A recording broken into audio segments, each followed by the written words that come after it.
Y si es por razones económicas, pues un disgusto. Porque el costo de la enfermedad cardiovascular en Estados Unidos se triplicará, pasará de 270 a 800 billones de dólares, y en Europa tenemos más suerte, solo se va a duplicar.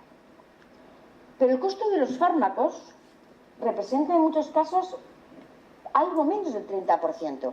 Y ojo, que cuando se hacen estas estadísticas respecto a Europa, lo que no se tiene en cuenta es que los sanitarios españoles somos los que menos ganamos, o de los menos, en la Comunidad Económica Europea. Y por tanto se hace la referencia de fármaco respecto al cómputo global. Y siempre sale mucho más alto.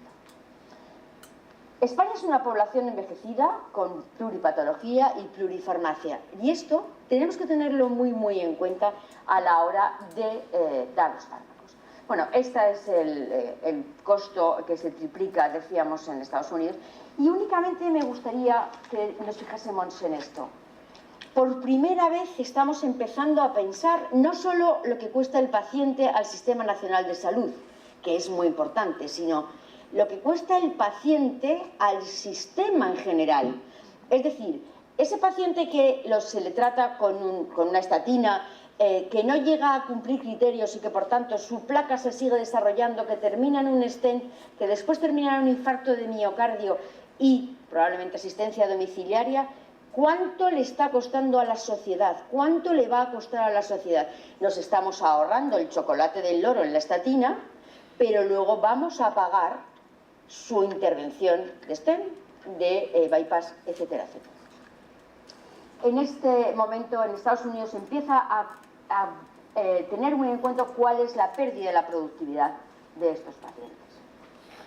Esta es una gráfica europea, no se fijen en esta parte de aquí, que es la antigua Unión Soviética, que todavía no se han incorporado. Y estos de aquí abajo es perfecto, somos nosotros, los comunitarios, unos antes y otros después. Y muy bien, porque las enfermedades cardiovasculares han disminuido de forma importante. Pero fíjense, esto es el gasto hospitalario. Es decir, tenemos menos enfermedades, pero las cronificamos más y necesitamos más de los hospitales. Quizás más intervenciones.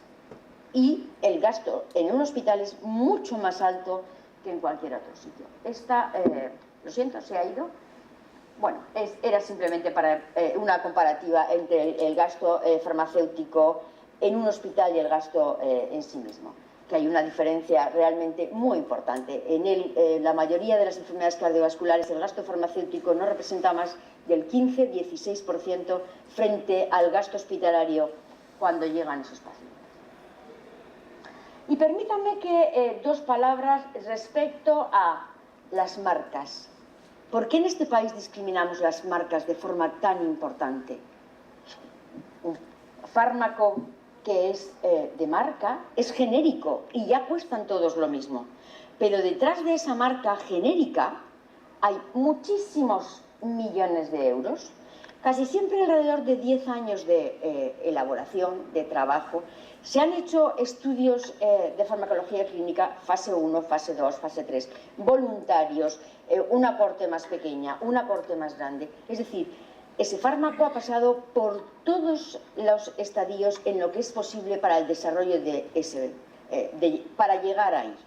Pero además de eso, se han publicado, tienen bases científicas, mejora la calidad de los pacientes, porque no podemos pensar que los fármacos no están contribuyendo a la mejora de nuestra calidad de vida. Claro que contribuyen a otras cosas, pero el dolor ya no redime.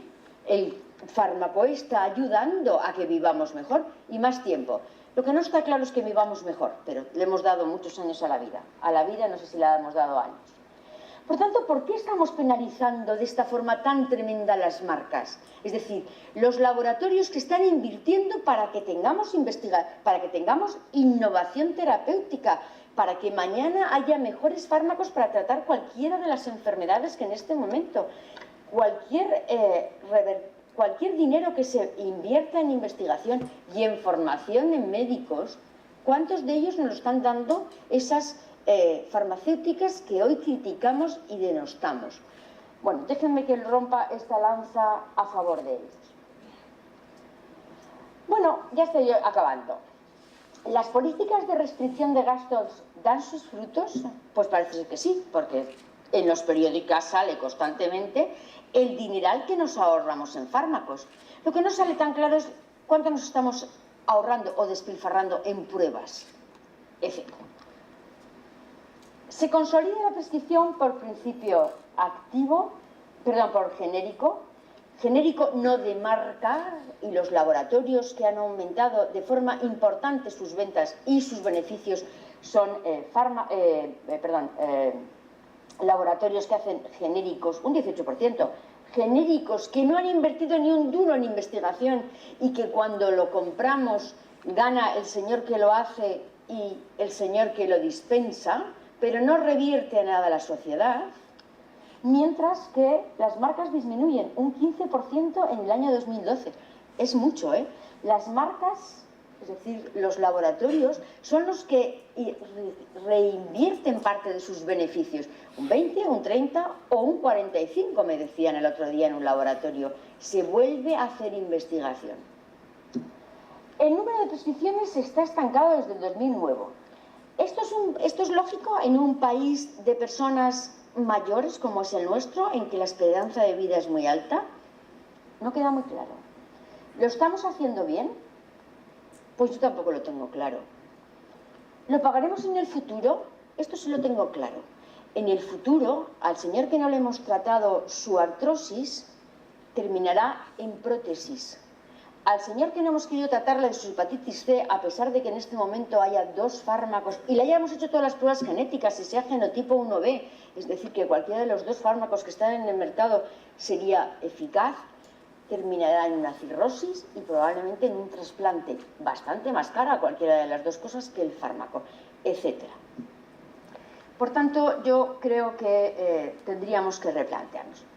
Bueno, y permítanme que concluya con algunas cosas que me parece que son reflexiones más que otra cosa.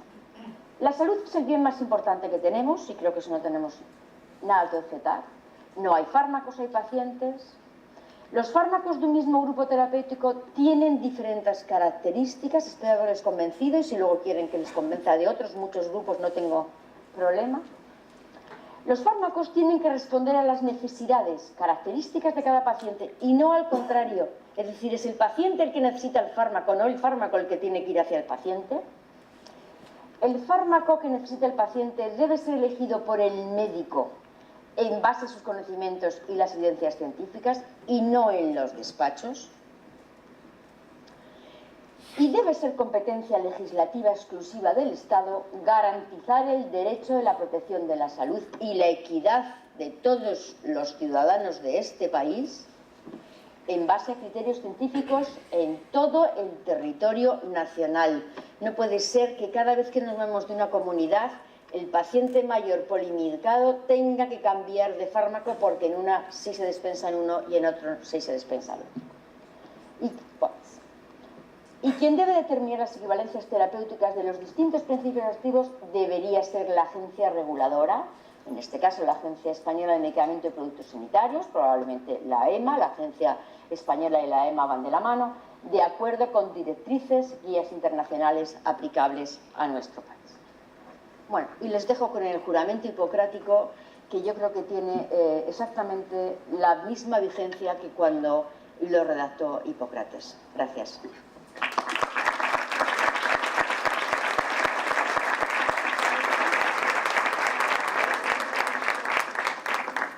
Muchas gracias, profesora Tejerina, por su brillante conferencia. Creo que todos hemos sacado unas conclusiones claras, porque están dichas con autoridad y conocimiento, que es lo que nos falta muchas veces. Muchas gracias. Y da comienzo la mesa redonda. Doy la palabra al moderador, secretario técnico del Consejo Andaluz de Colegios de Médicos, don Manuel Pérez Sarabia. Tiene la palabra.